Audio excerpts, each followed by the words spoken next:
ஒரு மூட்டை 10 கிலோ இருக்கும் சார். ஒரு மூட்டையாக தூக்கும்போது இந்த தோள்பட்டையில தான் தூக்குவேன். தோல் பெயின் ரொம்ப இருக்கும் சார். அது நான் வீட்டில் சொல்லிக்கிட மாட்டேன் அவ்வளோவா. ஒரு மாதிரி ஒரு கழிச்சே பேசுறீங்களே, அந்த வலி இருக்கான்னு? என்கிட்ட வலி ரொம்ப இருக்கும் சார். எனக்கு அடிக்கடி இருக்கும். எப்பவுமே எனக்கு இங்கே கிட்ட ரொம்ப பெயினாக இருக்கும். எவ்வளவு நேரம் வேலை பாக்குறீங்க? 5:30 போவேன் சார்.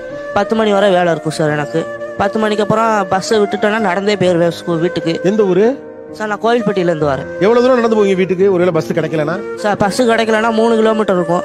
நடந்து போவீங்களா? அப்ப என்னெல்லாம் யோசிச்சுக்கிட்டு போவீங்க? சார் எங்கள் அம்மாவை நல்ல இடத்துல உட்கார வைக்கணும், நல்ல வீடு கட்டி உட்கார வைக்கணும், நான் ஒரு நல்லா படித்து வேலைக்கு போகணும். எங்கள் அப்பாவை படுற கஷ்டத்தோடு எங்கள் அப்பா கொஞ்சம் சப்போர்ட்டாக இருக்கணும். அந்த மாதிரி ரொம்ப யோசிச்சுட்டு நடந்து போவேன். அப்படியே வீடு வந்துடும் சார். இப்போ எங்கள் வீட்டில் பெட்டு இல்லை, கீழே தான் படுத்துருப்பாங்க. அப்போ போய் நினைப்பேன், எங்கள் அம்மா ஒரு பெட்டில் வாங்கி படுக்கணும், பெட்டு வாங்கி போடணும், பெட்டில் வாங்கி படுக்க வைக்கணும்னு நினைப்பேன் சார். நான் கஷ்டப்படக்கூடாதுன்னு நினைப்பேன் சார். நான் முதல்ல வேலைக்கு போய்கிட்டு இருந்தேன்.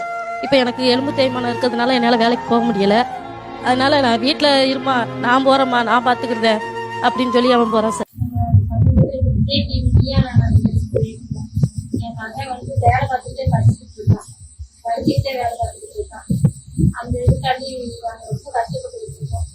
அது சார் தளபதி அவங்க வந்து பார்த்து உடனே இன்னைக்கு தான் ஒழுங்கு பண்ணாங்க. பார்த்து அரை மணி நேரம் கூட ஆகல. அதுக்குள்ள எனக்கு அதுல இருந்து அவங்க செயலாளர், தளபதியோட செயலாளர் ஆனந்தனை பார்த்து இங்க கோயில்பட்டியில இருக்கிற சுரேஷ் சத்யா அப்படின்னு சொல்லி எங்க வீட்டுக்கு 10 நிமிஷத்துல எங்களுக்கு தேவையான பொருட்கள், அதாவது எனக்கு உடம்பு சரியில்லைன்னு சொல்லி என் மகன் எங்க டிவியில பேசினா அதை அவங்க அவ்வளவு இதா கவனமா பார்த்து எங்களுக்கு எனக்கு எலும்பு தேய்மானம் இருக்கிறதுனால உடனே எனக்கு மெச்ச வாங்கி கொடுக்கணும்னு சொல்லி எனக்கு மெச்ச வாங்கி கொடுத்து எங்க வீட்டுக்கு தேவையான ஜாமான், கலசத்துக்கு ஜாமான், 1 மாசத்துக்கு தேவையான ஜாமான் இதெல்லாம் வாங்கி கொடுத்துட்டாங்க. என் மகன் படிக்கிறதுக்கு 3 வருஷத்துக்கு தேவையான காலேஜ் அவன் படிச்சு முடிக்க தட்டி நாங்களே பார்த்துக்கணும்னு சொல்லி எங்களுக்கு ரொம்ப சப்போர்ட் பண்ணாங்க.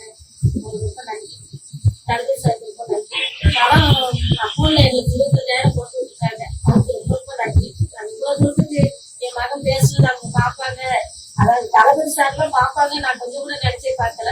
அவங்க பார்த்து அவங்க மூலமா எங்களுக்கு இவ்வளவு பெரிய உதவி கிடைச்சிருக்கு. 1 மாசத்துக்கு தேவையான வீட்டுக்கு தேவையான